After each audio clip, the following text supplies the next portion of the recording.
Hello, ഇന്നത്തെ പുതിയ വീഡിയോയിലേക്ക് എല്ലാവർക്കും സ്വാഗതം. ഇന്നത്തെ വീഡിയോ ചായമൻസയെക്കുറിച്ചാണ് കേട്ടോ.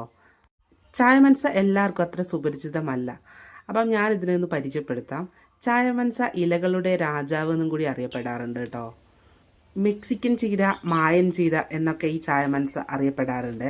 എങ്കിലും കൂടുതലും അറിയപ്പെടുന്നത് ചായമൻസ എന്ന പേരിലാണ്. സാധാരണ ഇലക്കറികളെ പോലെയല്ല ഇത്. ഒരു പശ പോലെ ഇതിൽ ഉണ്ട് കേട്ടോ, ഒരു കറ.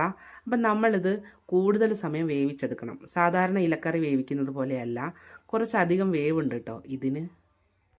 ചിലരിത് വെള്ളത്തിലിട്ട് പുഴുങ്ങിയെടുത്തിട്ട് ഉപ്പേരി വെക്കാറുണ്ട് കേട്ടോ. പിഴിഞ്ഞെടുത്ത ശേഷം കപ്പ പുഴുങ്ങിയെടുക്കുന്നത് പോലെ ഇതിനെ കട്ട് കളയാനാണെന്ന് പറയാം. പക്ഷെ ഞാനിത് പുഴുങ്ങിയെടുക്കുന്നില്ല, അല്ലാതെ തന്നെ വേവിച്ചെടുക്കുകയാണ് കേട്ടോ. കുറച്ചധികം സമയം വേവിച്ചാൽ മതി, പുഴുങ്ങിയെടുക്കണമെന്നില്ല. പക്ഷെ ഇത് തുറന്നു വെച്ച് വേവിക്കണമെന്ന് പറയാറുണ്ട് കേട്ടോ. അങ്ങനെ പറിച്ചെടുത്ത മായഞ്ചീരിയൊക്കെ ഞാൻ നന്നാക്കി എടുക്കുകയാണ് കേട്ടോ.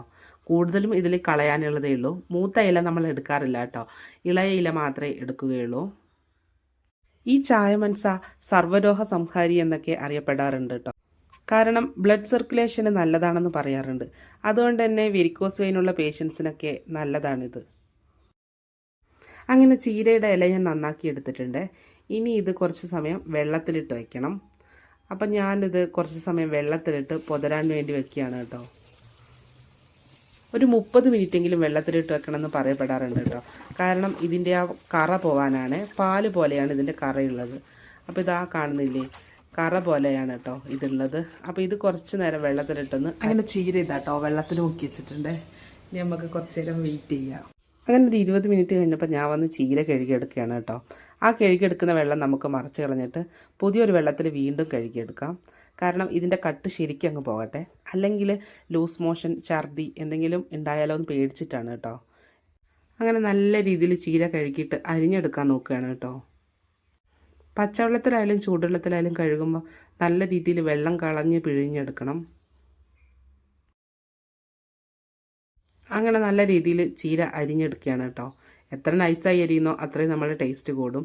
എല്ലാ ചീരയും അരിയുന്നത് പോലെ തന്നെ കേട്ടോ. അപ്പോൾ ഞാനിതാ ഇത് മുഴുവനൊന്ന് അരിഞ്ഞെടുക്കട്ടെ. ചെറിയുള്ളി ചേർക്കേണ്ടവർക്ക് ചെറിയുള്ളി ചേർക്കാം കേട്ടോ. ഞാൻ വലിയുള്ളിയാണ് ചേർക്കുന്നത്. ഇപ്പം നമ്മൾ ഉള്ളി മാത്രമേ കേട്ടോ ചേർക്കുന്നുള്ളൂ. പച്ചമുളകെല്ലാം നമ്മൾ അരച്ചെടുക്കുന്ന അരപ്പിലാണ് ചേർക്കാൻ പോകുന്നത്. അങ്ങനെ ഉള്ളി അരിഞ്ഞെടുത്തിട്ടുണ്ട് കേട്ടോ. ഇനി നമുക്കിത് വറവിട്ടെടുക്കാം. ഞാൻ നൈസായിട്ടാണ് കേട്ടോ ഉള്ളി അരിഞ്ഞെടുത്തിട്ടുള്ളത്. അപ്പോൾ ഇതാ വറവിടാൻ പോവുകയാണേ. ഒരു ചട്ടി അടുപ്പത്ത് വെച്ചിട്ട് നമ്മളതിലേക്ക് വെളിച്ചെണ്ണയാണ് കേട്ടോ ഒഴിച്ചു കൊടുക്കുന്നത്. എണ്ണ ചൂടായി വരുമ്പോൾ നമുക്കതിലേക്ക് അരിഞ്ഞു വെച്ച ഉള്ളി ഇട്ടെടുക്കാം കേട്ടോ. ഉള്ളി നല്ല രീതിയിലൊന്ന് മൂപ്പിച്ചെടുക്കാം. ഇനി അരിഞ്ഞു വെച്ച ചായമൻസ അതിലേക്ക് ഇട്ട് കൊടുക്കാം കേട്ടോ. അപ്പോൾ ഞാനിത് അരിഞ്ഞു വെച്ച ചായമൻസ എടുത്തിട്ടുണ്ട്. എല്ലാ ചീരകളും പോലെ തന്നെയാണ് കേട്ടോ ഇതും. ചട്ടിയിലേക്ക് ഇട്ട് കഴിഞ്ഞാൽ ഒന്ന് ചൂടായി വരുമ്പോഴേക്കും താഴ്ന്നു പോകും. അപ്പോൾ ഇതാ ജസ്റ്റ് ഒന്ന് വാട്ടിയെടുക്കുന്നുണ്ട്. ഇനി ഇതിലേക്ക് വേണം കേട്ടോ നമ്മൾ അരപ്പ് ചേർക്കാനായിട്ട്. അതിൻ്റെ മുന്നേ തന്നെ ഇത് തുറന്ന് വെച്ച് കുറച്ച് നേരം നല്ല രീതിയിൽ കുക്ക് ചെയ്തെടുക്കുന്നുണ്ട്. 25 മിനിറ്റെങ്കിലും ഇത് കുക്ക് ചെയ്തെടുക്കണമെന്നാണ് പറയപ്പെടുന്നത്. അതുകൊണ്ട് തന്നെ ഇതിൻ്റെ വിഷാംശങ്ങളൊക്കെ പോകാൻ വേണ്ടി ഇത് തുറന്നാണ് കേട്ടോ വയ്ക്കുന്നത്.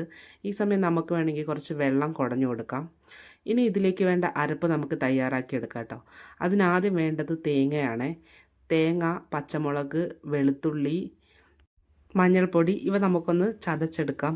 നല്ല രീതിയിൽ അരച്ചെടുക്കേണ്ട ആവശ്യമില്ല കേട്ടോ. അങ്ങനെ ഇത് ചതച്ചെടുത്തിട്ട് നമ്മൾ ഈ ഉപ്പേരിയിലേക്ക് ആഡ് ചെയ്ത് കൊടുക്കുകയാണ് കേട്ടോ. അങ്ങനെ ഇതിട്ട ശേഷം നല്ല രീതിയിലൊന്ന് വേവിച്ചെടുക്കാം.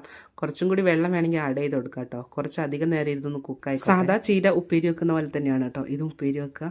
ഇതിലധികം പണിയായിട്ട് വരുന്നത് നമ്മൾ കുറച്ചധികം നേരം കുക്ക് ചെയ്യണം എന്നുള്ളതാണ് കേട്ടോ. ഒരുപാട് അസുഖങ്ങൾക്ക് ഇത് നല്ലതാണെന്ന് പറയുന്നുണ്ട്. ഒരുപാട് മിനറൽസും വൈറ്റമിൻസും ഒക്കെ ഇതിൽ അടങ്ങിയിട്ടുണ്ട് കേട്ടോ.